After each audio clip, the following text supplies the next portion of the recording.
Hey everybody, let me know in the comments if you can hear me, but I just want to check that we are actually live today. I hope everybody's had a great Christmas and Happy New Year to everybody. So if you can just let me know in the chat that you can hear me, that would be great. And hopefully everybody is happy. So can you hear me, guys? Yeah, brilliant. Okay, so it's been a while, and of course I thought, well, with the start of a new year, I thought that I would get on a live stream and we would have a chat about what's been going on and answer your questions. So this is an Ask Me Anything, so you can pretty much talk to me about anything you want to with regards to gardening or anything else, and we will go from there. But yeah, it's going to be just a really straightforward chat, and we'll go from there. So if you've got any questions, guys, do me a favor, because I'm on my own here today and I've got no one pulling anything off for me, so I'm going to have to try and keep hold of the chat which is on the screen over there. So if I'm looking over there, that's why. And just put all of your questions in capitals with the letter Q at the beginning, just to make life easy for me. We've got quite a few in tonight, so just going to say hello to a few that's come in. Oh, Jay's in. Hi, Jay. Thanks for joining. And Jay is one of our moderators, so thank you, Jay, for that. Carlin, Garden of Emma's in, Basilian Allotments, Mayor Lemons, Vaika, Bowtie, you're in. Great. Hi, Jem, Colin. Do you know what? It's been amazing that I was really expecting to have just a couple of people turning up tonight because it's been so long. And we will get into that. But I just really thought that today we can just have this really sort of laid back chat, and I can let you know where I am, what's been happening, and really explain where I've been as well, you know, and what's been happening. So I'm glad you all seem to be able to hear me fine. That's great. So for those coming in now, at the end, put all your questions with a capital Q in capitals, just to make it a bit easier for me, and we'll get through to answering some of those very, very shortly. But I wanted to start today, like the title says, stuff that I haven't said to many people. Now there's a couple of people who will know what's been happening.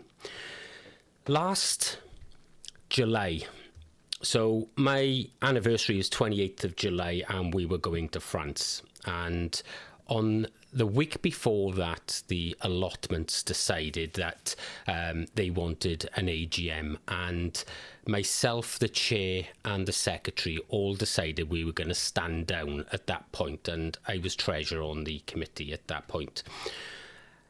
As it happened, I'd had a few issues with a certain member of the allotments, and I'm not going to go naming any names because I don't want any more grief. It's taken nearly 7 months to sort this out.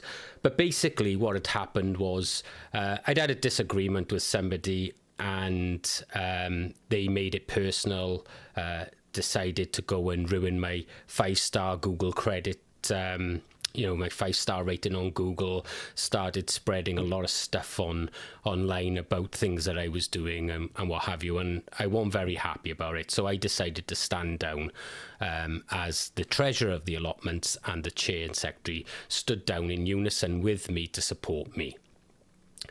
Unfortunately, though, that day I was flying. This was the 27th of July last year, which is now last year, and I was flying to France that morning. So the meeting was at 10 o'clock, and we were actually leaving the house at 11:05 in order to fly to France for our anniversary.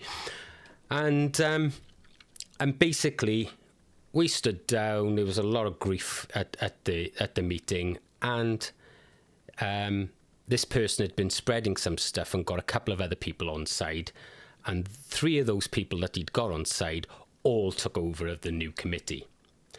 And on that day, they decided they wanted to stop filming at the plots. They wanted me to get rid of my polytunnels. They wanted me to get rid of composting, and argued over that I'm not collecting rainwater and all sorts of stuff. And it was just a personal attack. And I haven't mentioned it to anybody because the year previous, as part of the committee, I had to...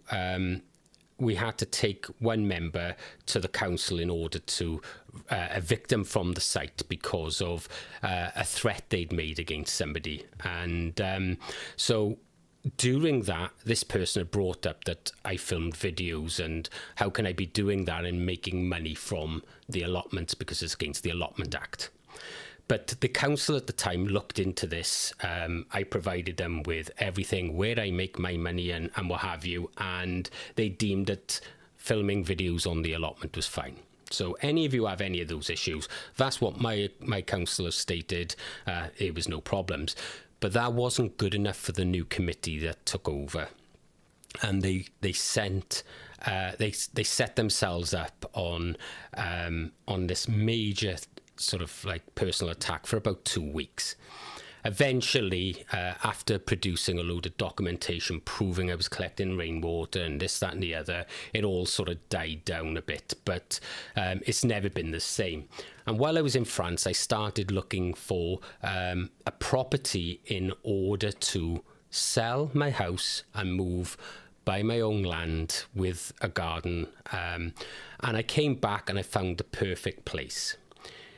So since July, we put our house on the market then in the end of August. But of course, we all know Labour got into government and started slamming, taxes everywhere and what have you. So it's crashed the housing market. And on top of that, they hit landlords, which then meant landlords wanted to get rid of their houses. So they started flooding the market with houses that we didn't have. And So effectively, these landlords are selling their houses at below market rate, which meant I couldn't sell my house for the money that I needed in order to make this happen. I was having to put like another £200,000 on top of the mortgage in order to get it.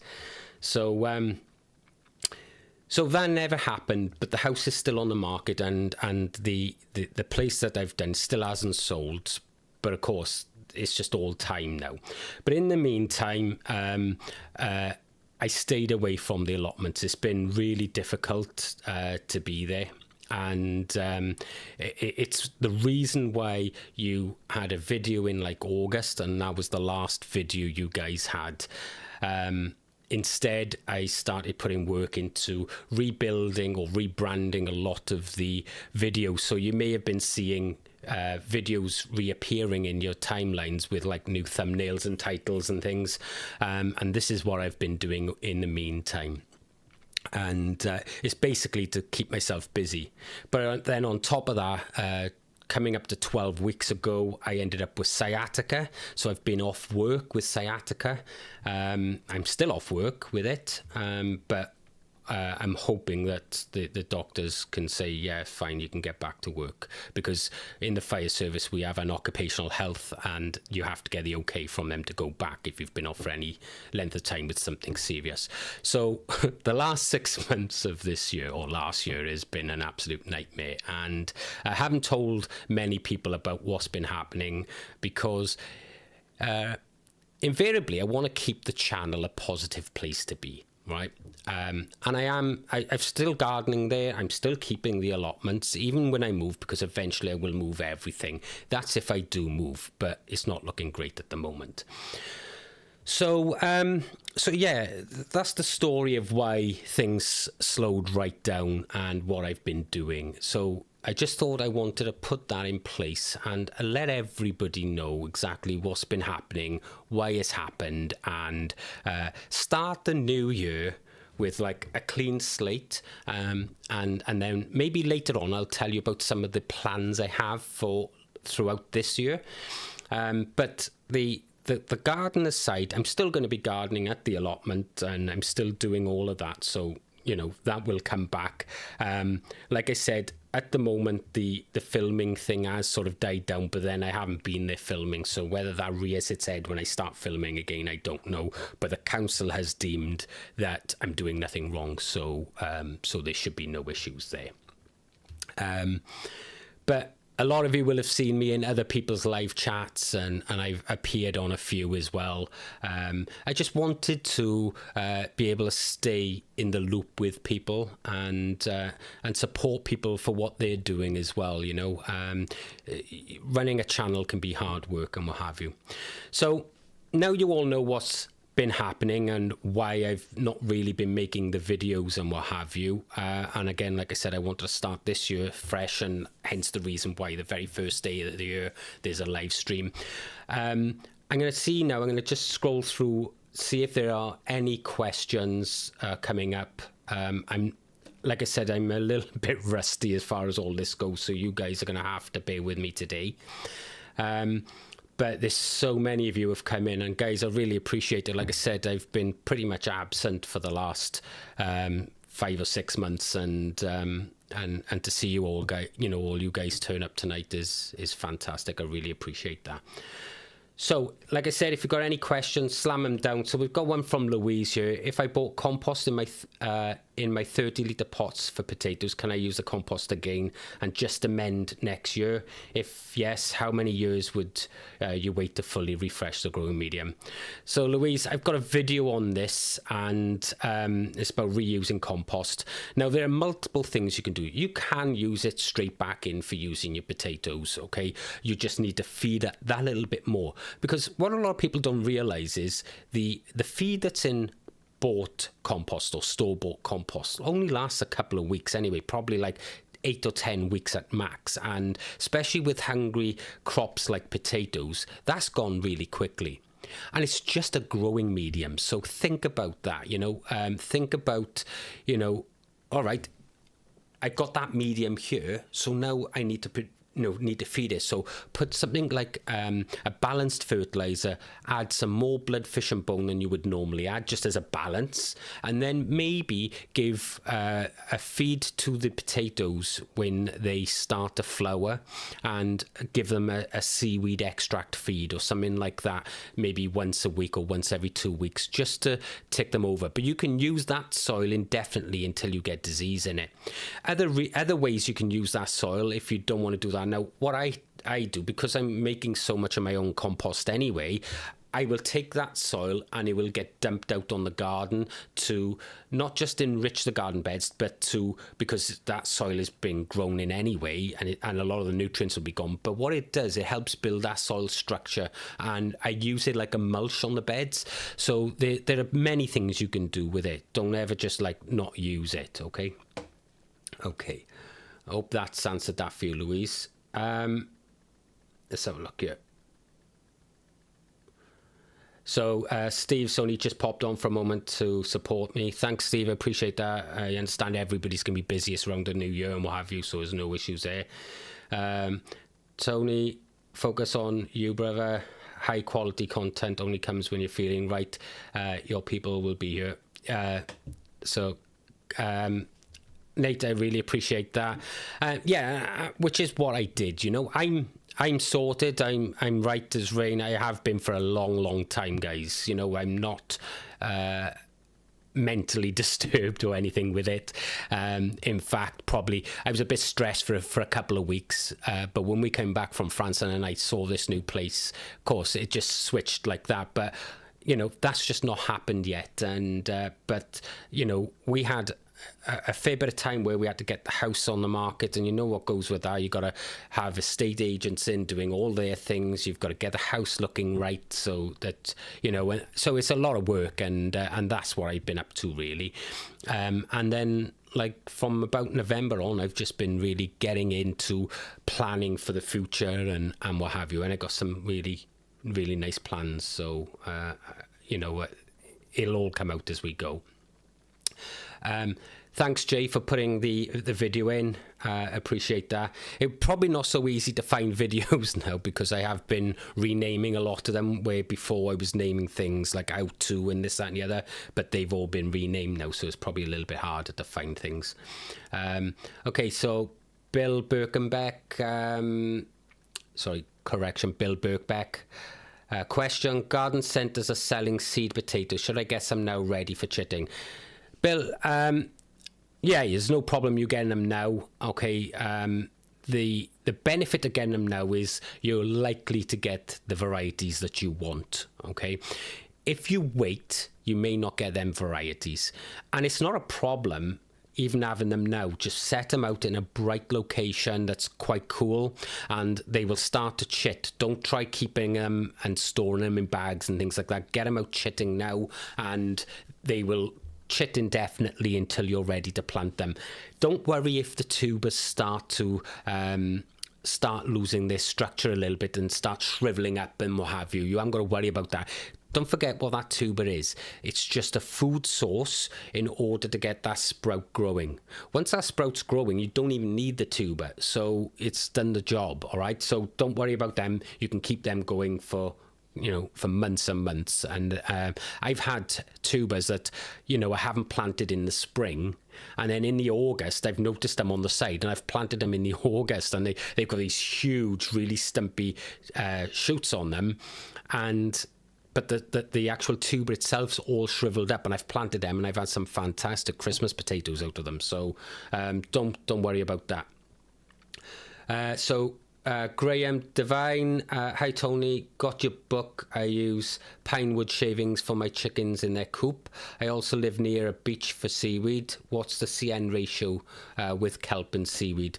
So it's really high in nitrogen. It's quite high in phosphorus and potassium as well. So the carbon ratio in it is relatively low though. But the nitrogen isn't as high as like grass clippings or anything, okay? So what I would suggest you do, though, is try and swill it off. Make sure you're not bringing loads of salt back with you, because it's the salt that can affect things, all right? What I would do is lay it down like 50-50 with a carbon source like straw or something, and you'll get away with that quite well. Let's have a look at what else we got here. So Jersey CI Dave, what do you use to start off your seeds? I'll use whatever I have. I've used my own composts, which I've sieved. I'll use the old potato composts. I'll use just perlite. I'll use coir. It really depends. Or I will make a mix of it all, and then I'll use that. Don't forget, with seed starting, you don't need the nutrition. So an old compost is ideal, but once that seed is germinated, it needs to then be transplanted on into something that has the nutrition for it, or it needs to be fed. Okay, so consider that.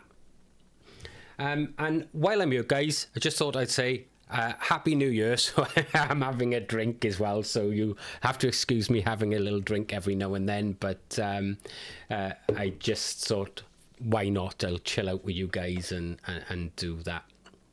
So let's have a look. Where Garden of Emma, do you rate blight resistant tomato seeds or do you not, and just growing in a greenhouse or polytunnel outside? Okay, so I haven't had blight in 14 years, and even though the allotments either side of me have been riddled with it.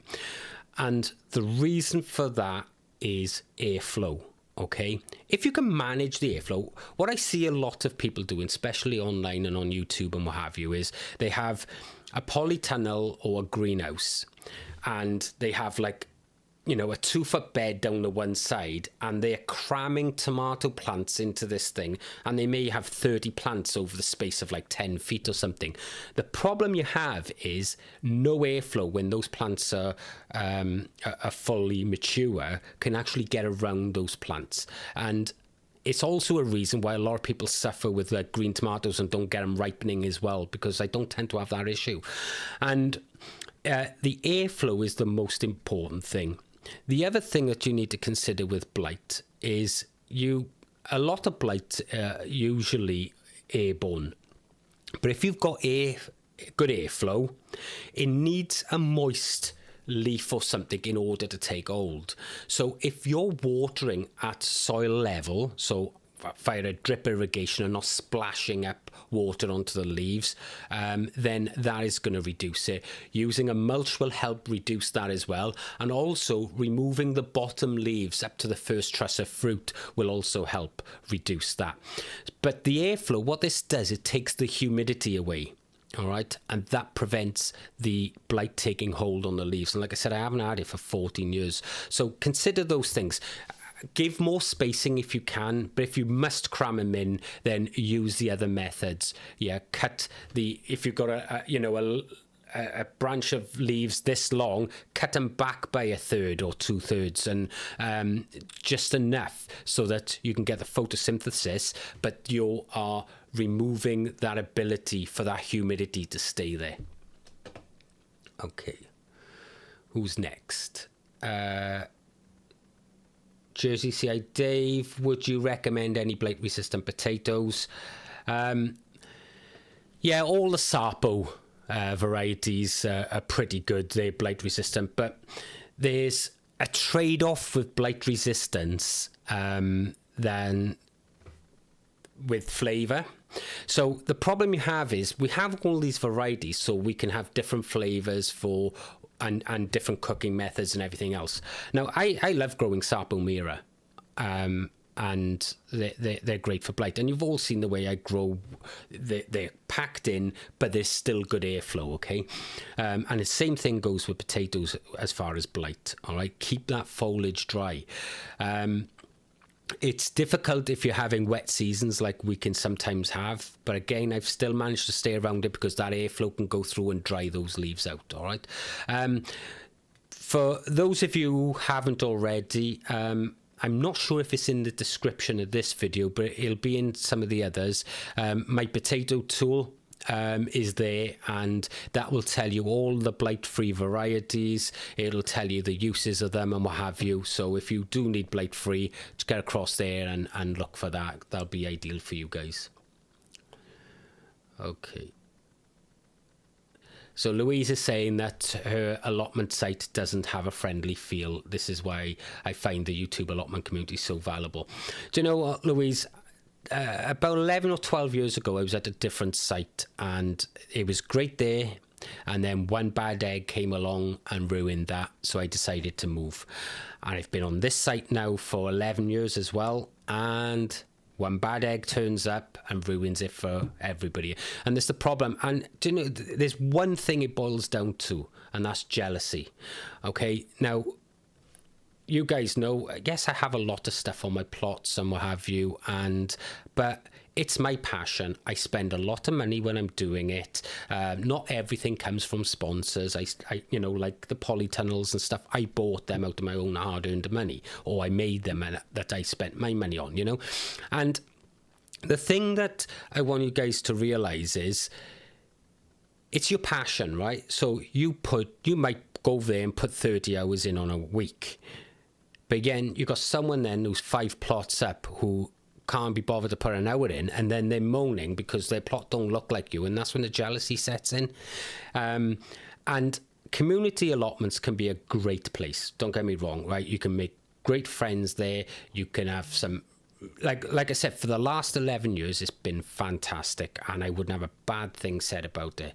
But this one bad egg has come in and literally just spoilt the whole place. And now, there's people leaving. People got up and walked out of that AGM meeting. It was dreadful, and I had loads of emails afterwards saying, look, we're really sorry how we went down. And the one thing that I felt like saying to these people, but I didn't, was, well, if you felt that way, why didn't you say something? Sometimes if everything is brushed under the carpet, because it doesn't personally affect somebody, that's when things get blown out of all proportion. And so yeah, it can be an awkward place if you get that one bad egg. And unfortunately, it's always the bad. It's the same thing with YouTube. You get one bad person who keeps putting in bad comments. It's those comments that you'll remember over the thousands of good ones, because they burn a lot brighter than than other stuff. And unfortunately, that's just the way life is, So Jay saying, Tony, give me a hint on title for finding videos, Jay. I've been that hard at writing them. Half of them I don't even know myself yet. So if you can't find them, don't panic. But put in like in YouTube search or something, whatever it is, and simplify gardening, and it'll pull up anything to do around that, and you should be able to find it then. Garden of Emma, do you rate blight resistant tomato seeds not just grown? Oh, we've answered that one, sorry. Okay, let's have a look. Maya Lemons, what are signs of potatoes exhibit when their soil is too rich in nutrients or too much foliage, numerous flowers? Okay, so not last year, the year before, I think it might have been. Might have been the year before that, I'm not sure. I did a video where I halfway through the growing season, I made a video why I believe my potato crop is going to be rubbish. And that was because the foliage was twice as high, okay? If you've got huge amounts of nitrogen, okay, what a lot of people don't realize is most plants, they need feeding differently depending on the different time of their life. In the early cycles, when they're producing foliage, they need the nitrogen to grow. They need a little bit of phosphorus and what have you to get them roots down, okay? But they don't need much potassium at that point. But then as they start to the flowering phase, it needs to switch from nitrogen over to potassium so that they can produce the tubers, produce the flowers, produce the fruits, okay? Because we're not worried about the foliage growth so much at that point, okay? So you have to think about what's going on here. Now, usually what you'll have is what's known as nutrient locking. And you'll see this first off by leaves starting to prematurely turn yellow, especially around the fringes of the leaf, and then eventually it'll go right back into the leaf. Sometimes it can happen through the veining again. It depends on what's happening, okay? And effectively what's happened is the plant is taking up too much of one nutrient, and because it's done that, it's locked that plant from taking up any more nutrients, and therefore it's not getting enough of everything else that it needs. So this is why you're better to underfeed than overfeed plants. And I see a lot, especially with beginning gardeners, they tend to want to overly love their plants. They think if they give it more feed, it's going to grow better and what have you. But this has the opposite effect. So if you're ever in doubt when feeding plants, underfeed. All right, and you can then micro adjust later with like a liquid feed or something. If you think, oh, hang on a second now, I don't think this is quite grown the way it should be. Let's give a dose of liquid feed and see how that goes. And eventually, over time, you'll understand how much feed that those like plants like potatoes, for argument's sake, can take. All right. Let's have a look. What else we got here? J, question, use capitals, that's fine. So Marion Quinlan, hi Tony, Happy New Year. Should I plant my onion seeds now? So, yeah, it's a short answer. Onion seeds, typically Boxing Day on is a good time. I haven't sown mine yet, but I will be sowing them very shortly. So the idea of this is get them off, get them going so that they're a good size, ready for when they can go out. And but traditionally Boxing Day is the days you can start planting them on.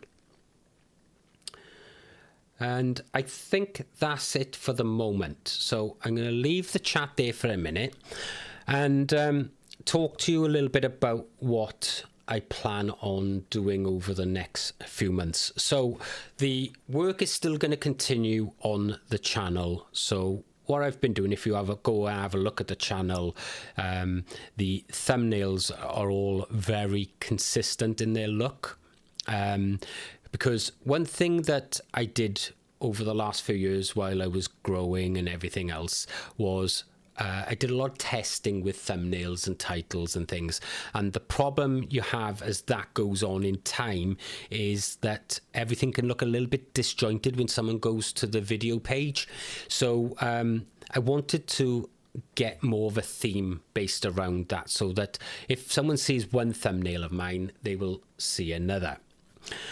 And I've got a question to put to a lot of you later on, because I've been breaking a lot of YouTube rules recently, and I knew that by changing... See, one of the things when you're on YouTube is you shouldn't just go and mass change titles and thumbnails, okay? I know that, and I knew when I did it, it would crash my views. And it did. It crashed the views for quite a while, and they've started coming back now, where like this week they're 25% more than they were last week. So they're starting to pick up again. But the way I see it is that I'm looking at YouTube as a long-term thing to give you guys better quality and what have you. And if it means I've got to crash it crash the potential of promotion from YouTube for a while in order to get there, that's what I'm willing to do, okay?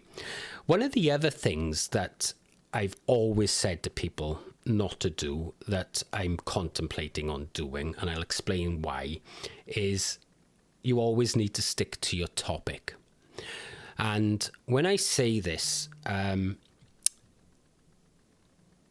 there are some people who will go and they will make a gardening video, and then the next minute they're doing like a car maintenance video, and the next minute they're doing a travel video. It's very difficult in that stage for anybody who's viewing in order to be able to follow along with all of those videos, and it has a detriment to the promotion that YouTube does. But something that I wanted to get a little bit of feedback. You guys know that I've got the house plants and everything else here, and I have started another channel for those. I haven't started filming yet. But one of the things that is very difficult is getting channels established. And so the one thing that YouTube, they put out a white paper very recently, and in there they actually rolled like vegetable gardening, homesteading, house plants, like lawn care and stuff, all into the same category. So that got me thinking, am I just starting another channel for the sake of starting another channel? Or if YouTube are going to see it as the same category, do that. Well, a few years ago, well, 5 or 6 years ago, I released a video on aloe vera, and that video is my 4th largest watched video. And it got me thinking, while I've been off doing all this rebuild and stuff, of whether or not I'm being silly starting a second channel, or whether I should just put them on this channel. But what I don't want to do is put them on this channel and then upset everybody.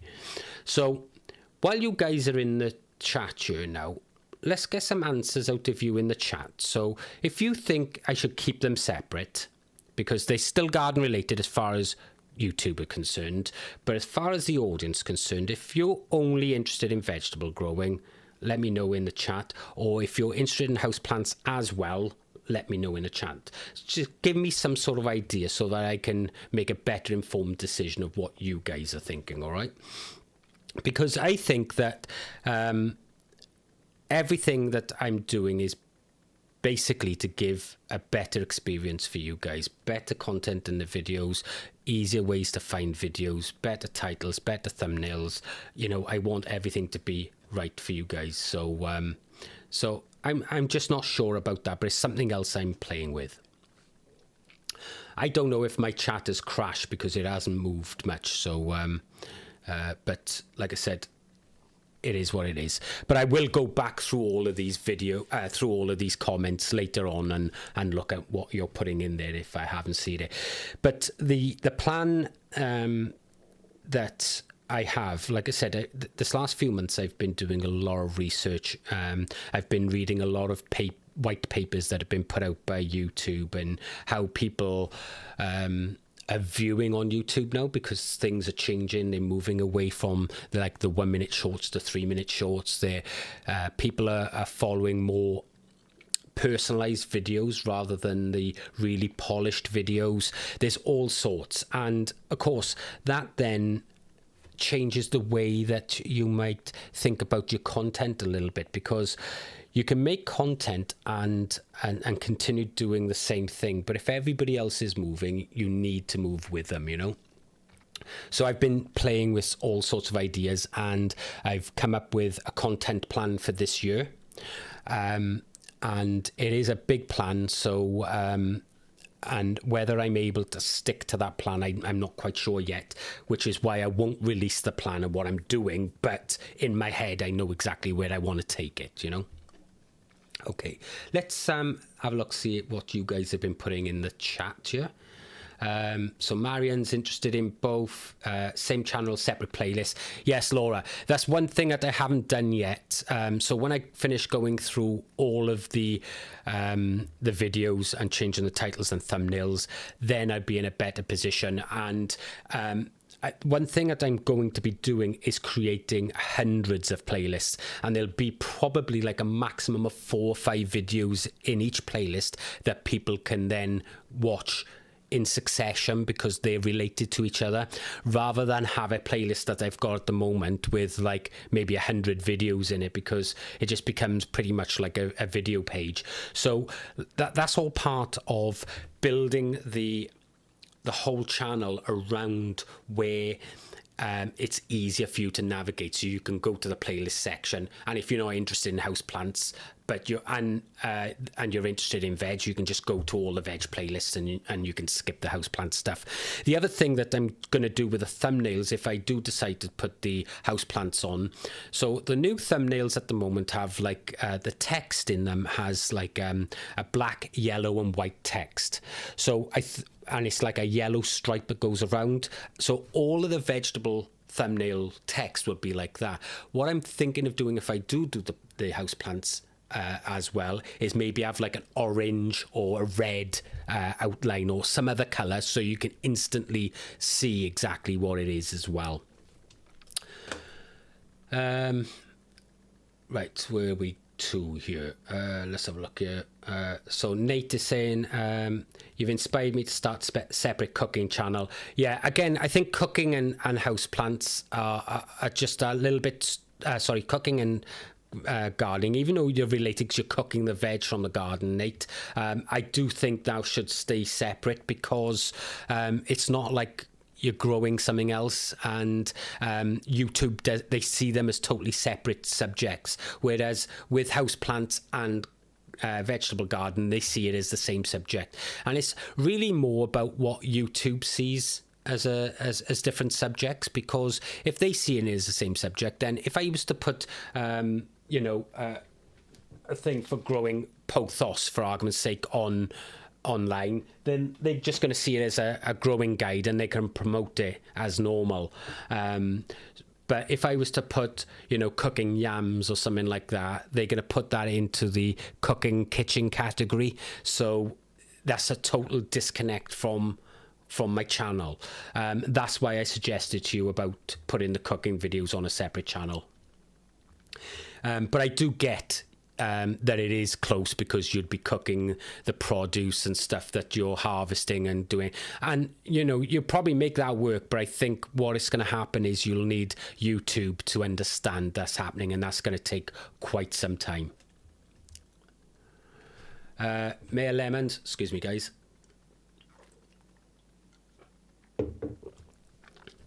Mayor Lemons, Tony, as gardeners, we're always growing too, so the houseplant videos being on the gardening channel could be organised just a playlist as a regular. Yeah, agreed. So this is what I've been thinking, and it won't be for everybody, and I totally understand that. And it's just something I'm playing about with, but I just wanted to get the feel of it before I do go down that road. So Dave, Bowtime Life, I think it all falls under one channel. I have a great travel and gardening channels. Those are different. There's always a next video button we can click. Yeah, absolutely. People can skip it if they're not happy. And invariably these days now, people are watching their home feed and suggested. And if they're only ever watching, because they're personalized with YouTube, if they're only ever watching like vegetable gardening, then they're not going to be suggested the houseplant stuff.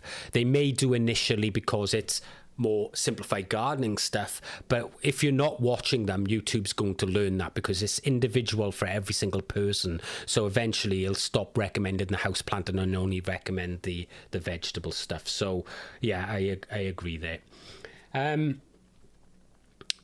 Question: how is the potato database going? It's going really well. I've had a few people sending a few tubers that I've missed off there. I've not had the chance to implement more stuff like all the pictures and stuff, like I said, because I've been dealing with getting the house on the market and all of that side of things, and the revamp of the channel. So that will come, but it's still a great tool to use in the meantime, but it will evolve over time. Okay, I do have a couple of people who have emailed me though, who said there's a few varieties that they know of that isn't on there. I'll get them added as and when I can. Let's have a look. So Rob's allotment is saying a YouTube channel is like a TV channel. If you don't like what's on, change channel. Yeah, agreed. So, you know, you guys seem to be okay with it. And I think this is what I just wanted to sort of put to you guys. You know, I've been building this channel since 2007, and it's had many iterations. It was completely wiped out and started again in 2012. And I'm constantly evolving with things as you learn, as we all do, right? You know, so, and that's all just to make things better and keep up with, you know, I look at some creators these days, you know, and you think I'm an OG creator, and I look at some these days and I think, wow, you know, you've got all the skills. And I'm thinking, Christ, you know, I've been left back where the dinosaurs are sometimes, you know. But yeah, it's good to see this. So let's have a look where we go. So Tamsin saying, why not both Tony share houseplant videos on a new channel and on your current channel? There are a lot of indoor planty people out there. See what happens with views. Yeah, I mean, the issue I have with the second channel at the moment is it seems at the moment I benefit because the channel size, because of the following I have, because YouTube has a lot of information on the channel. It has so I do benefit from that with promotion, right? Because they know they can trust the videos. They know the type of people who like those videos. If I start putting them on a new channel, the YouTube algorithm at the moment is actually giving like a plus for new channels. It's actually promoting them more. And so I know that would do well. But here's the draw for me, you know, every time I've got to log out of my one YouTube channel, log into another YouTube channel, you know, do I upload it to the wrong channel now and then all of a sudden got to go back and, you know, so there's that. It's more logistics than anything else that is getting me to think about it. But I'm, you know, when I pass on information to people, it's usually on YouTube stuff that I know quite intimately because I've been around it. I do a lot of research around it. And when I'm passing information on to people, I want them to succeed. So I say, look, do it this way because this is what it should be done like. But that doesn't mean to say I'm always going to follow that myself, because sometimes, like I was speaking to Danny from Grow Up channel the other night, and I was telling him, look, I've done this, and I was telling him my channel is absolutely crashing. And before I'd done it, I told him, I know the channel is going to crash. So I knew it was going to happen. And now I log in today and, you know, views are up. And here's an interesting thing, guys. I didn't think that a lot of people would and it shocked me as well. So views now started climbing 25%. The watch time is at, sorry, views are up 17%. The watch time is up 25%, and the average view duration is up 17%. So just because I've changed the thumbnail and the title, people are actually watching the video more. And that is amazing, because that can do a lot of things. And the stuff with YouTube is compounding. You might only need someone to watch a video for 5 seconds longer, and what that does, it could potentially get that video to go into suggested and take off and go viral. And it's what happened to my my avocado video. A couple of people started watching it longer and longer and longer. It hit that thing, and then all of a sudden it went from 4,000 views. And this was a video that was 2 years old at the time. It only had 4,000 views. I worked really hard on it, and I thought, well, why? I just didn't get it. And then all of a sudden, enough people spent enough time on it, and it went nuts and went to 1 million views 2 years later. So, you know, it's really crazy how these things can happen. And I'm seeing that in the stats now. Not only is the views up, but the actual watch time is up as well, which is really important. So that's good. That means people are enjoying the video more and better because of the title and thumbnail. And I knew titles and thumbnails are important, but I didn't quite realize that they would allow people to watch more. Whether that's because it actually explains what's better in the video, so you get the people that come know exactly what to expect, even more so. I don't know, but it's working. That's the main thing. Okay, let's get back to questions. So Maya Lemons, I rescued an aloe vera plant, transplanted it, and now seems very happy making lots of new plants. Should I separate them and plant? Yeah, absolutely. Break them out. So if you've got loads, then what I would do, I'd probably bare root most of them, because you can take the root systems away easier. Plant them up. They're free plants. They're great for giveaways or whatever, or plant swaps and things. I had 2 massive aloe vera here. In fact, the 2 that I planted in that video I was telling you about, they were huge. They're about this big, and they were pushing out about 100 plants every year. Since then, I've given them away. And funny enough, the avocado trees I gave away as well. Another video went over 1 million. And yesterday I planted 2 avocado pits because I missed having the trees, and they're down on the floor down there. So they'll be coming back as well. So that's quite interesting. Let's have a look what else we got here. So Laura's saying, do a poll. Who would want one versus multiple channels? Make it easy for you. Yeah, I'd probably do that. The thing that I want to do a lot more this year as well, especially as YouTube has given me quite a few features, beta features that most people don't have, okay? And they are going to start turning the community tab into like a Facebook group.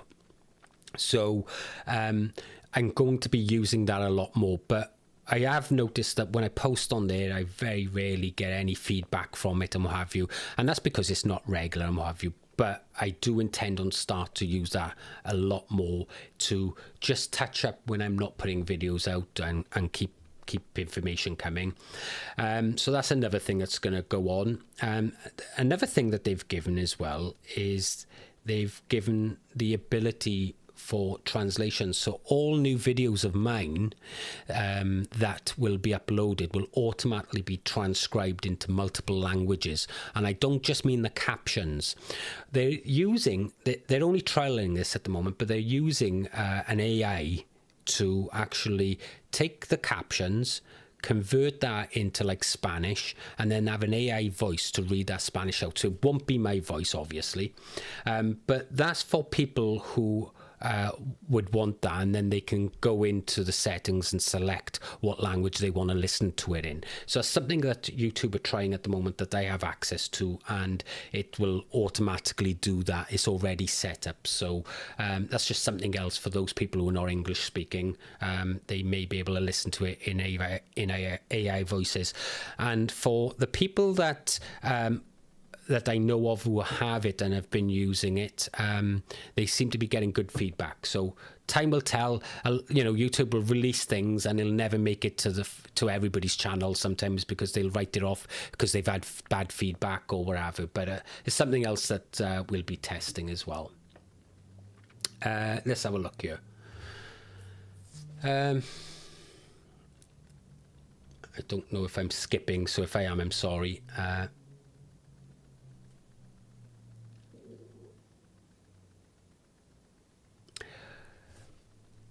So the Farmyard Garden says they meant that they think it's fine to have both types of content on one channel. Thank you. Right, let's have a look here. What am I missing?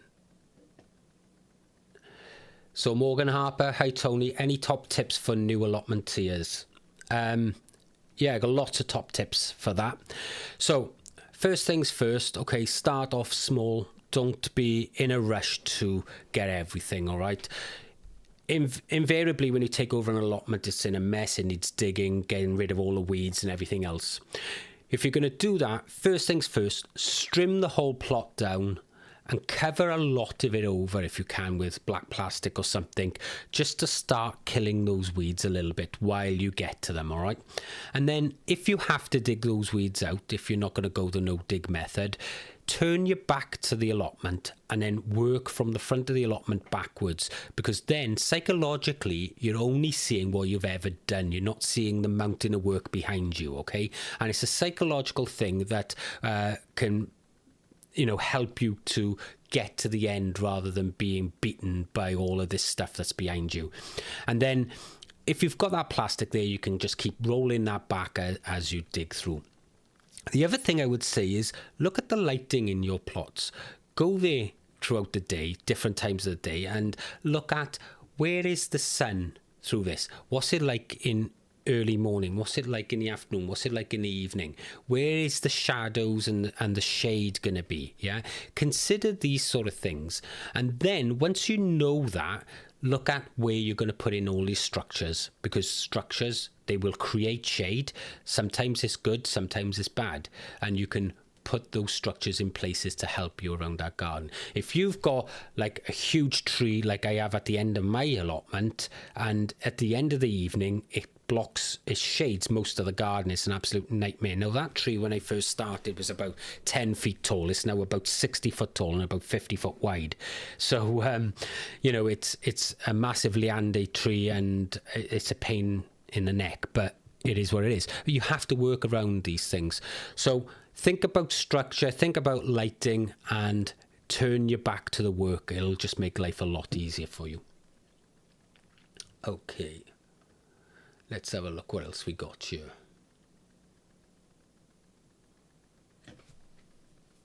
So Rick Thalen is saying, as viewers, we don't see what you see, just views and likes. Sorry, Rick, what do you mean by that, mate? Can you explain that a little bit better for me so I can answer it later? And I'll come back to it. So I don't quite understand your statement there. Linda Ryan, Happy New Year, Tony. Sorry to hear about your troubles. Glad doing okay. Best of luck. Thank you, Linda. Like I said, guys, that's in the past. It's like 6-7 months ago now, and I'm dealing with it. We're things have died down up there now, but I haven't really seen anybody. I'm not too stressed about that. I've got the council's backing, so if it came to it and I had to go to court, that's what I'd have to do. The other thing. The other thing I'll say is there are other things open to me. If I don't move to the house that I want to buy, eventually something else will come up. There's all sorts of things, and I'm not bothered about it. I just wanted to let you guys know what was happening and why I've been busy out of YouTube and not worrying about filming, and why I couldn't film and stuff like that. Okay. Let's have a look here. So Gary's saying he's just got his first allotment. It's very compacted, heavy clay soil. Should I double dig before I go no dig? No dig, Gary, will break the soil up anyway, but that's over time. Personally, I don't have an issue with digging, right? yes, it destroys soil life, but you know what? Soil life is very good at repairing itself, especially if you're going to go no dig afterwards. So initially,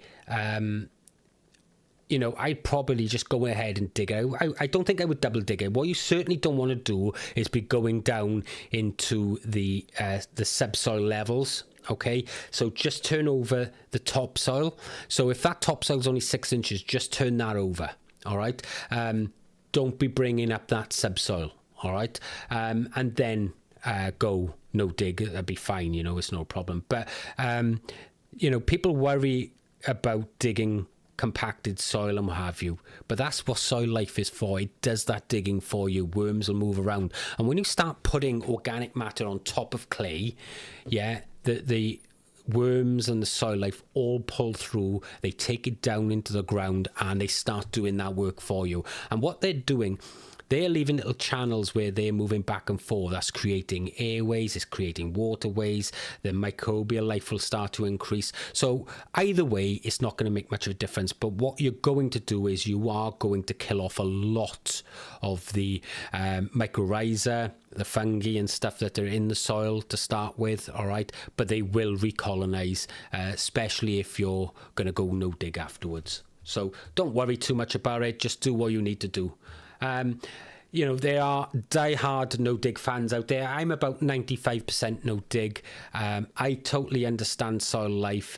But like with YouTube, I understand YouTube, and sometimes I go against what I know to be right because I think, well, I'm going to go and test it. So, you know, I'm not against digging either, okay, if I need to. Okay, let's have a look what else we got. So Garner M is saying AI is amazing. Yeah, it is. Okay, so there are various things with AI that I think are amazing and aren't. Okay, so I think, like anything else in life, there's good and bad, right? And I think AI can be put to lots of good uses. If you use it as a tool, it's really good. So I have built my own chat GPTs to help me research what's likely to do well as far as videos goes, what people will enjoy better, based on white papers from YouTube. They're my own personal GPTs. I have made them. But if I was to go into chat GPT and say to ChatGPT, or do me a favor, write me a script for a video, and then I just take that and go and read that out. It's so generic that it is complete rubbish, and it's what a lot of these non-face YouTube channels are doing now. It's what happened when blogging was going and people were just getting articles written and they were just putting it on their blogs, and they flooded the market with it, and it killed blogging. And effectively, you know, people lost, you know, livelihoods over it because people came along, you know, what was taking them, you know, 3 or 4 days to write a really good article was, you know, people coming and putting out 100 articles in a day. You know, that's bad. And I think what you will see with AI is still relatively new, and I think what you will see is the transition from where everybody's just using it for everything at the moment to where people start realizing, right, if I use this as a tool, I can really give good quality stuff. It can help me do the work faster, but you have to be able to prompt right. You have to be able to know it's pulling the information from the right sources. One of the things, I'll tell you this now, guys, to give you some sort of idea just how much I go into things. One of the things that I've used AI for, I created a GPT that actually took 20,000 videos, gardening videos off YouTube that have all done well. And then I can use that information to challenge and to problem solve and to think, right, okay, this video done really well here, but it was or he would have done better if he was promoted at this time. So it's things like that. It's, you know, but when you get someone who just says, oh, right, write me a script, I'm going to go and read that script, then I think that's a really misuse of AI. Otherwise, I think it's amazing. Yeah, I agree with you. Rick Thielen saying languages would be great. Robin, translation is going to be so cool. I was watching a video about it. Yeah, Robin, the translations around it are absolutely insane. You know, because all of a sudden you think, right, we are quite one of the largest markets when you think about it, English speaking, you know, sort of videos. But with that, you have a huge competition as well, right? So I might release a video on potatoes tomorrow, all right? But I know there's probably 100,000 other videos on potatoes, right? So, and English speaking. But if all of a sudden that's in German and no one else in German is talking about growing potatoes in containers, all of a sudden I'm a standout video. So it has a massive impact in that it can really help a channel grow and gain exposure. That's my thinking behind it. Like I said, whether that comes to fruition or not is another thing, but I am going to test that, because for most people, they won't even know about it because they'll watch them in English. But if like someone is Spanish and they want to watch it in Spanish, then they'll be able to. The one thing they haven't done yet is to go back through older videos. It seems to be only the new stuff. But there was talk of them dealing with older content at a later stage. But I think it's swallowing the server response, just dealing with the videos that are going on there at the moment.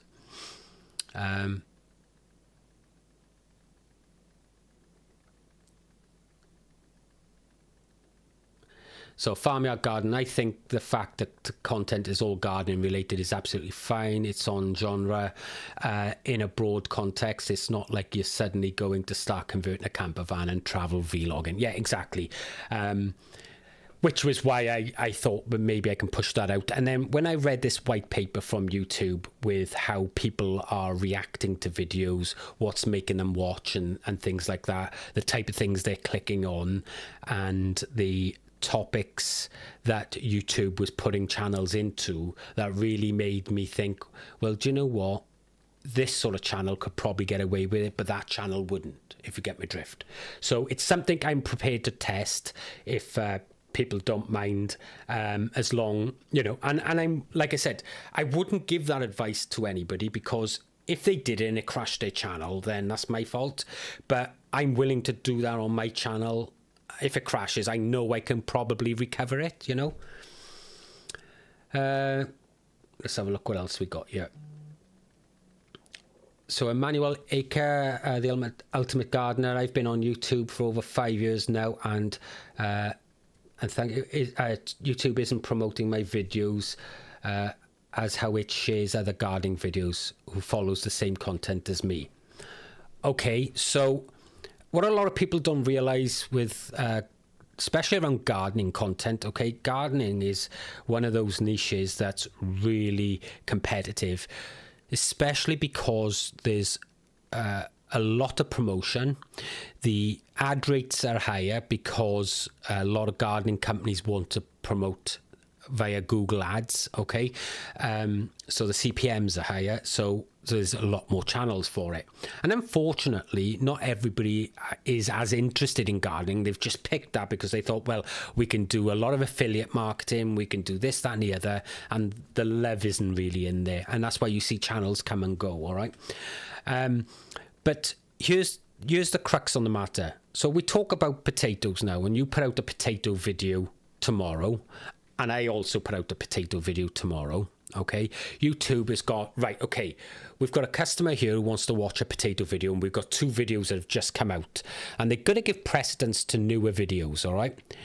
Do we give A or B? And this is how they look at it. Well, we're not sure. So what we do is they do an A/B test. They put them out together and they see which person selects that video. And this is why the thumbnails and the titles are so important. So, like, me now as a general Joe, I'm looking at these videos, this thumbnail sticks out to me more, I click this. And if enough people do that, what happens is this one starts rising up the rankings and this one starts demoting to the point where this one stops being promoted. So if you're not being promoted by the algorithm, the first thing you need to sort out is your thumbnails and your titles. And then the next thing after that is your viewer retention. All right. So think about those three things when you're going ahead, and think about what the competition is doing. If someone that has a much bigger channel who is known, so if you were to put out a potato video against me who puts out a potato video, and you put it out on the same day me, the likelihood is your video is going to go up against mine and YouTube will demote your video and promote mine, because they have so much more data and know that my potato videos get views. Okay, so there's a lot of strategy behind YouTube that people don't realize. Okay.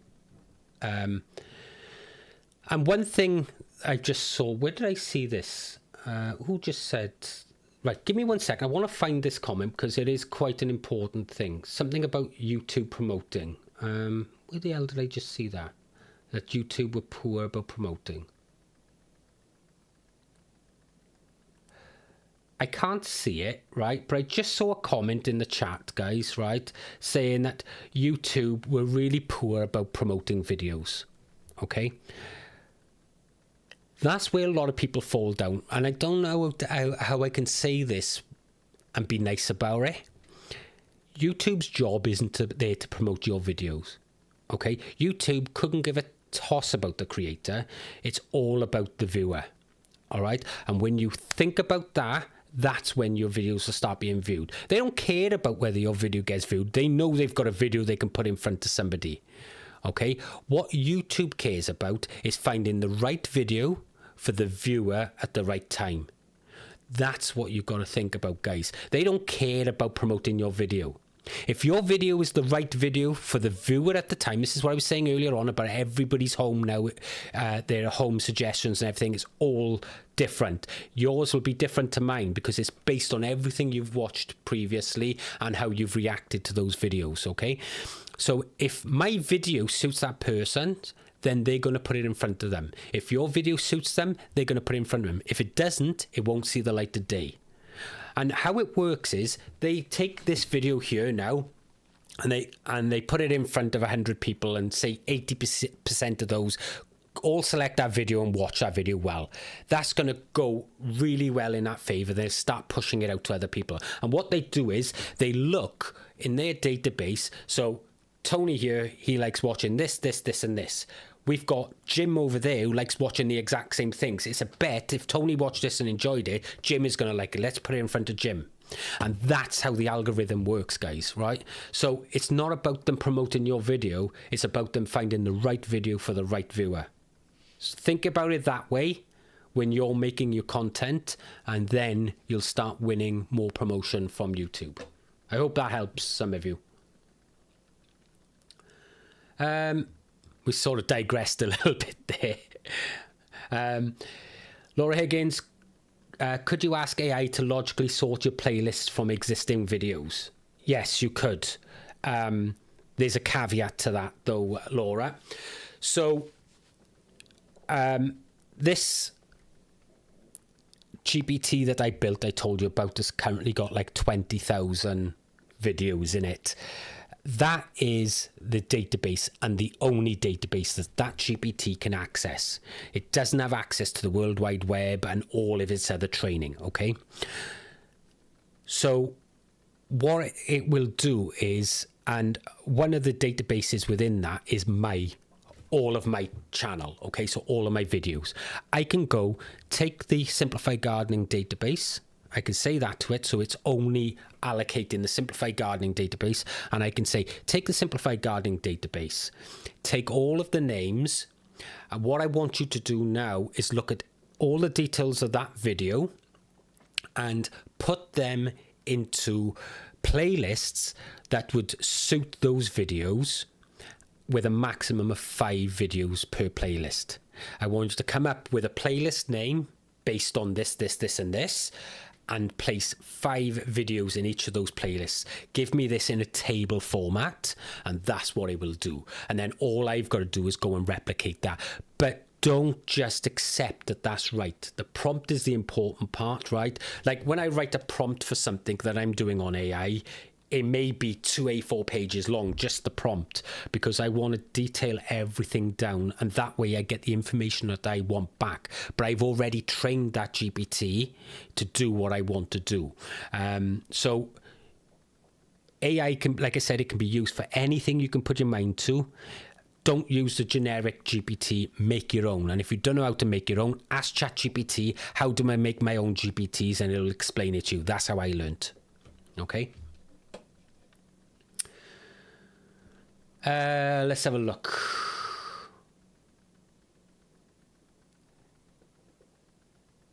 Right, Rick was going back on YouTube statistics. We as viewers only see or understand subscriber views and likes. Yes. Yeah, absolutely. So as a viewer, and you don't always see the likes either, because the creator can turn them off as well so that you don't see those too. So you won't, in that case, you would only see the views. You don't even see dislikes anymore because they are switched off. But what YouTube uses is like, obviously there's a click-through rate, but that's not even important. A lot of people worry about getting a high click-through rate. Initially it's important, but then click-through rate, as your video starts, if you go to any video that's got like 1 million views or something and have a look, ask that person what their click-through rate on that video was, and it'll be about 2.6%. And the reason for that, initially that video may have started off with a click-through rate at 10 or 15%. So it was a really good click-through rate because the audience at the time was vested, usually is their followers and people who are like-minded. But as that video gets pushed out to further and further people, less and less people are going to be interested in it when they see it and don't click on it. So that brings the click-through rate down. Just because a click-through rate is low doesn't mean that it's a bad title or thumbnail, okay? But what does matter within the analytics as a viewer is the view, because I know people who will look at a video and think, because it's only got like 500 views, it can't be a good video. Psychologically, we think something that's got, 500,000 views is a better video than something that's only got 500 views.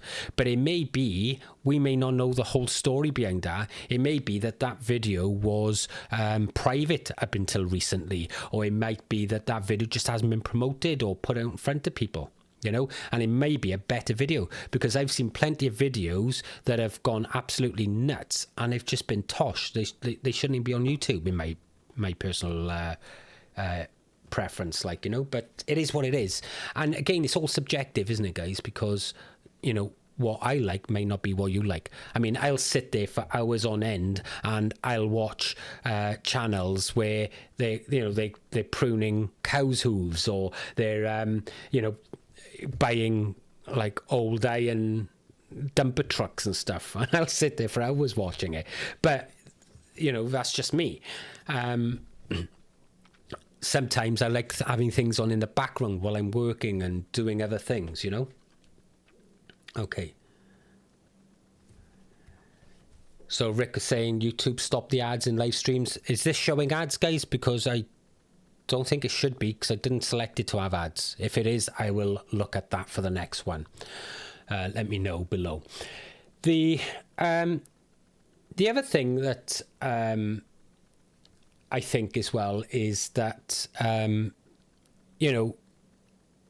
this year I think you're going to see lots of changes on YouTube, and as YouTube tries to keep up. But there's a lot of stuff happening in the creator industry at the moment, like the fact that TikTok might not even be available in America come April, because they've just lost yet another court case. So the likelihood is that TikTok might go. In that case, you're going to have a massive influx of TikTokers coming over to YouTube and trying to get their videos all on YouTube and stuff like that. So there's all sorts are going to be changing, I think, over the next year. So we're getting back on topic here. Mayor Lemons, replanting my blueberries, mostly dwarf into tall raised beds in one of my gardens. Signs they will give me if my soil isn't acidic enough. How to supplement. Again, if it's not acidic enough, you're going to start seeing yellowing leaves. There'll be very limited growth. The new leaves that come are going to be very pale when they come through, okay? I would suggest that you do a soil test. The likelihood, if it's compost, it's going to be neutral, and ideally you want to get that down to around about 5.5 to 6 for blueberries, and you can do that with sulphur. You know, chuck a load of sulphur on there, but don't just go willingly putting it on, because you might lock it too low. So make sure you do a soil test and check that out. But my blueberries are in the bed. I adjust the soil probably once every 2 or 3 years, because they're not in a raised bed, they're in the actual fruit plot, but in the ground. So I just go and dust with sulphur every now and then around them. So there are ads. Okay, guys, I'm really sorry if there are ads. I must have missed that section. I thought I'd switch that off, but I'll make sure for the next live stream there are no ads, and I'll get them off, because there's nothing worse than having an ad during a live stream, so I can only apologise for that. Like I said, I am a little bit rusty with this today, because it's been probably 10 months since I've done a live stream, so yeah, you'll have to forgive me. I even had to update all the software today just to be able to do it, so but I'll make sure for the next one that there are no ads for you.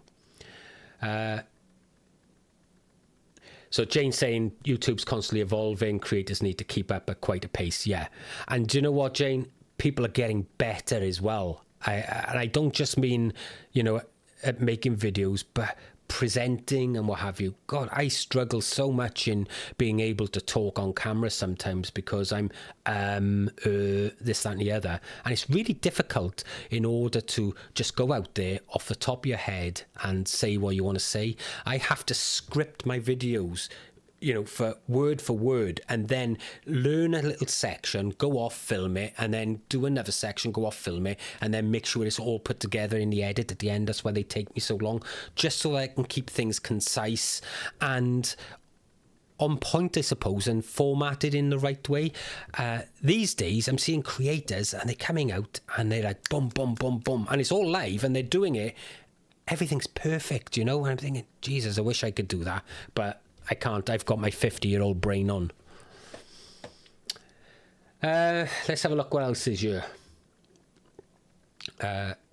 Question. Tony, for your great potato database, can you explain how to get more yields, nutrition, watering? I'm planting in 8 gallons, approximately 30 litres. Yeah, so initially put a balanced fertilizer in at time of planting, and don't feed again until those potatoes are starting to just flower. Okay, so just as you see those buds flowering, then you want to switch over to high potassium, high phosphorus feed, so something like liquid seaweed or tomato fertilizer would even do, and you want a liquid feed, okay, not a powdered feed at that point, and then you want to use that. But take those flowers off. Don't allow them to flower. That will send all the energy down into the tubers, because we don't want potatoes to flower. We're not looking for them to produce seed. We want them to send all our energy into the tubers, because even if we're going to keep seed, we're going to keep the tubers as seed, right? So that's just wasted energy. And what it also does that a lot of people don't realize is, once that plant goes to flower, it prematurely kills a plant, because it goes to flower, then it starts to produce those seed pods, and at that point that plant's giving up. It's putting all its energy into the seed point, because it knows it's generated the seed, its genetics can continue, and that's the point where it starts putting all the energy out of the leaves into the seed pods, and that's the end of it. All right, so send all that energy down to the tubers. Where are we? Oh, sorry, Jane. Like I said, I thought I'd switch that off. I obviously hadn't, so I'll make sure that that's off for the next one, so we'll get no ads in the next ones. I can only apologise for that, guys. I can't turn it off retrospectively, unfortunately. Tassie girl, you put so much into your plot, and it was amazing. How sad to be forced out like this. Yeah, believe it or not, because I was hoping that the move would have happened by now, and I wrote a script where it was going to explain it all and show you the new place and everything else. But yeah, look, it is what it is. Yes, like every year, right, we get to start our gardens over, don't we? You know, winter's a reset, right? You know, I've put 11 years into this garden. The soil is beautiful there now because of the work I've done on it. It is frustrating. I've got like 5 ton of compost I don't want to spread yet, just in case I do sell the house. So that's all being mounded up at the moment. But look, it is what it is, right? If I have to put it on there again, I'll put it on. It's why I didn't sow any seed over winter other than the garlic.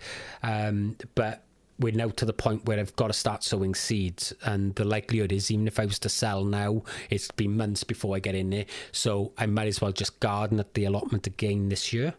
I'd be keeping the allotment for a few years anyway, so that I could move everything, because I wouldn't rush, and I am going to move everything when I do eventually move, if I move, right? Rick, Tony, lots of advertising had more than 15 can click off quicker than a normal video. Okay, I'm really sorry about that, guys. Like I said, I didn't realize that, but they won't be on for the next one. I'll make sure I find that setting and turn it off. Let's have a look. What else have we got? People are starting at much higher standards now, better equipment, and everything. That's from Jane. Yeah, Jane, I mean, these things, I mean, you think when I started, I had a camcorder, and the camera in this now is like 1,000,000 times better than the video, you know, the video that came out of that camcorder. You know, they've had, you know, you think about it, right? I've been on YouTube for 17 years, and, you know, it was a dating website before that. So it's like, you know, I've been here since the beginning, really. And when you think about, I didn't have a clue how to talk to camera. God, I used to get in front of a camera and I would shake, you know, and people didn't know about YouTube and this, that, and the other. Now, everybody knows what YouTube is. Most people have been on YouTube. Most people are watching YouTube on a daily basis. So they've seen the evolution of YouTube. Most of the kids that are on YouTube now weren't even born when YouTube was started. So they've grown up with YouTube. So it's been the norm for them. So talking on YouTube is just like, you know, learning to read. It's just like a God-given right for them, you know. And the quality that some of them have done, because they've grown up seeing it, it's just superb. I gotta say, like, you know, I saw a brand new channel. I can't even remember why it was recommended to me about a week ago, and the filming content on it was absolutely amazing. And I still can't even get my camera to stay in, you know, in focus and stuff. Never mind anything else. You know, I'm 17 years on. So if I can build a channel, anybody can.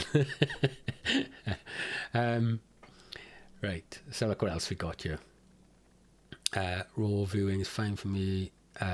Live, no editing required. Yeah, Rick. And I think, you know, like I said, with YouTube, it goes through sort of like families, or, you know, scenarios, you know, where you get certain ways of doing things. Like back, you know, maybe 10 years ago, it was all the vlogging, right? You'd have, you know, the likes of Casey Neistat out there storytelling while he was running around the streets.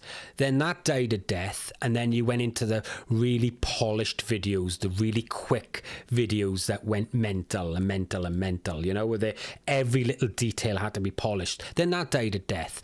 Then we went to the likes of what Mr. Beast are doing, where they're giving away millions of pounds and spending millions to produce these videos. Now that's dying a death, right? Then it went into like all the short form, and now that's dying a death. Don't get me wrong, short form is here to stay, right? It's never going to go. But it's the thing with a channel is you'll get there. Like, I can put out information in a 12 or 15 minute video to you guys, and you'll take it away and you can put that information to use and get a crop at the end of it, right? I can't do that in a 1-minute video. I can't put enough information across to you to ensure that you succeed. So for educational channels, it's really difficult. But for channels that are just there for entertainment, well, yeah, you know, seeing a dog, you know, tripping up and or running around with your grandma's teeth in or something, it's funny, and they get millions of views. But there is no support there because that video was gone like that. People don't remember it, you know, whereas when, you know, I put out a potato video, how many people are now growing in containers because of my videos? How many people are asking for information about it? So it's more evergreen content. So Laura's asking, can I put garlic outside now in Toronto, ground still thawed? Yeah, if the ground's thawed, you can put it out. Garlic has no problem at all getting cold and freezing. Get it out in the ground and it'll be fine. Especially if you've got a couple of weeks before it really sort of freezes constantly. But get it out; it'll be better out than in. Jay, did you see a huge difference prior, during, and after lockdowns with COVID? So COVID was an anomaly, okay? Everybody was stuck at home, and the only thing they were allowed to do, or a lot of people were allowed to do, was to be in their gardens. And for those who had allotments, you could travel to them, right? So that was appealing. And for everybody else who wasn't even interested in gardening, they then wanted to do their gardens up because they could relax in them. So there was a massive influx. It's wide channels, like mine, I suppose, Self-Sufficient Me, Kevin from Epic Gardening, Hugh Richards, Charles Dowding. We all had an influx of views. The issue you have is, and I suppose it was dependent on how well established you was when that happened, would depend on how much you grew, okay? But the issue with that growth was it was short-lived, because those people, once they went back to work, they forgot about their gardens. They weren't really, it wasn't a lifestyle for them. It wasn't a hobby for them. They did it because they were stuck at home.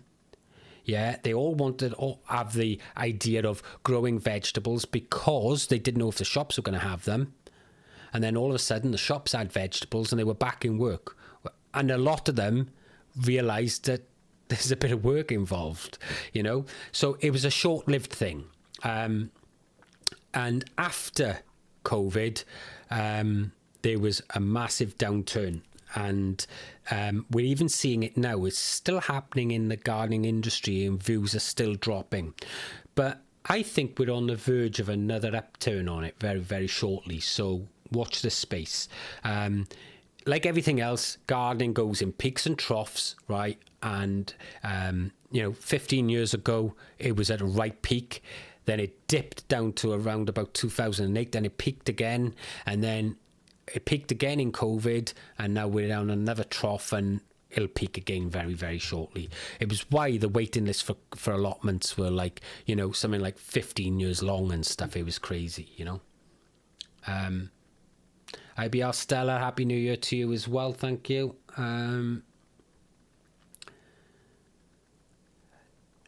So Wendy, Welsh Garden Journey, saying, I use YouTube to document my garden for myself to see what I've done and what worked for me.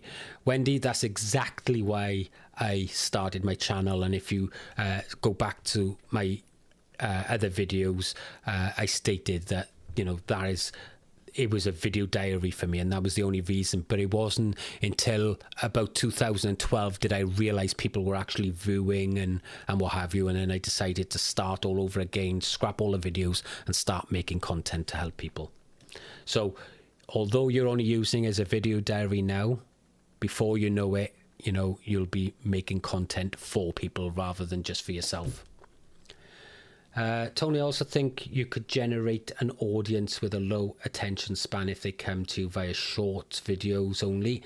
No suggestions. Those views do well converting, watching lot. Right. So last January, if you go back, I did a short a day every single day in January, 31 shorts. That in the analytics has shown 4 people out of all the thousands of views they had. 4 people have actually come to my channel, subscribed, and are viewing regularly. That is it. So are they worth the work? They can give you exposure. Back then, though, you couldn't link to long form video like you can now. You couldn't put on your own thumbnails like you can now. So it's probably a good way now in order just to get that little bit of attention on a longer form video. It's something else I will be trying again later on this year. So like I said, in the garden I do lots of experimenting, right? I do the same thing with YouTube, and sometimes it works, sometimes it doesn't, and it's all about that strategy, guys, and keeping things moving. And I think we're coming down. Oh, Rick, Tony, infatuation, prices in vegetables, eggs, people trying to save money growing their own vegetables. Yeah, and like I said, you know, and oh, excuse me, guys, it's just gone very dark here. Let me put some lights back on. The thing is, as well, is that, you know, we got the UK government at the moment slamming taxes on food tax as of today as well. So, you know, there's going to be even more taxes on food. Another £68 a year going on the average household just because of packaging, all on this green agenda that they're pushing. And so, you know, and I don't think it's going to stop there either, you know. Can you see me again? That'll have to do. Yeah, so I don't think it's going to stop there either, you know. So this is why I think we're going to be on another uptick as people start stressing over putting food on the tables. They're already worrying about heating their homes. You know, is food going to be next, you know?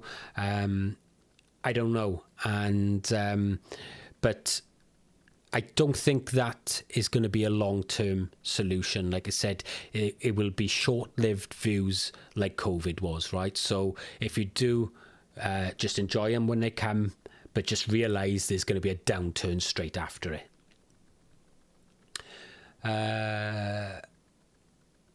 Mayor Lemons, Tony, agree 100%. More people are becoming very aware of the amount of nutrients in organic, self-grown food as opposed to grocery stuff. Yeah, and it's all about education, and as more and more people start educating themselves, then, you know, and also when things like the NHS are starting having problems and what have you, then, and they're not getting seen, then they're going to start looking after health a little bit more as well. So I think we've pretty much covered everybody, guys. We've been going on for an hour and a half now, and I think I've probably bored you enough for that.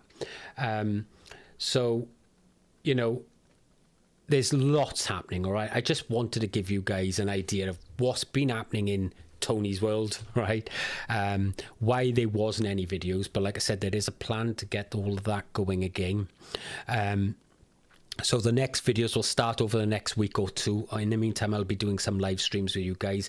I just wanted to sort of touch base with you guys, let you know what's happening, why things were happening like they were, and the plans of where we're going to be going, the work I've been putting in behind the scenes that you haven't seen, but may have started seeing over the last week or two as the thumbnails and new videos start getting promoted.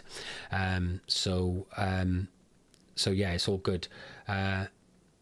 So Jenny, while I'm still here, Jenny's saying, Tony, do you notice that your older videos get more views in the winter months with people planning the year ahead? So no, I find a downturn in winter, which is another reason why I was thinking of putting the houseplants on the same channel, because that would even out the seasonality a little bit. There's always a downturn. Don't get me wrong, you'll still get views, but videos never tend to go off like they do in the growing season. People do tend to go back through the videos, but my videos were always viewed anyway, because one thing I've always done is ensure that the content was evergreen. My videos are always about a specific topic rather than just me going off doing something or talking about what I'm doing. So that makes them evergreen, and therefore it's easier for YouTube to put that in front of somebody. Whereas if I was to make a video about lots of different topics within one video, or I'm just sort of like vlogging or something, it's very difficult for YouTube to go, well, this is the right video for this person.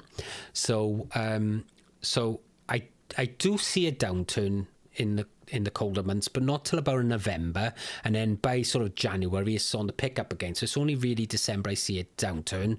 But this year, like I said, I haven't seen that. I was having a downturn before because of all the changes I was making, because I was crashing my YouTube channel on purpose. But I'm seeing that uptake again now. Like I said, 17% more views, 25% more minutes watched. So it's all looking good. So anyway, guys, I just want to say Happy New Year to everybody. I really appreciate you all hanging around and waiting for you. I'm really chuffed so many people have been in the chat today. I wasn't expecting this. Listen, before you go though, guys, please do me a favor, give this video a thumbs up. I really appreciate your support, and we'll be getting off on the run with all of the plans that I've been talking about over the next week or two, and you'll have lots more content coming from me. Like I said, we'll be trying some of the new features YouTube's given us. So I want to make the community feed a lot more interactive with me and you guys. So I'm hoping to start getting that sort of moving in a way, especially with the plans that YouTube have coming for it. All right. So guys, thank you very much. I just want to say a massive thank you to all of the moderators that have been in here. They've done a fantastic job tonight. Jay, thank you very much for getting all the links out for everybody and making it great as well. I really appreciate that. And again, guys, I hope you have a fantastic rest of your new year, and I'll see you very shortly.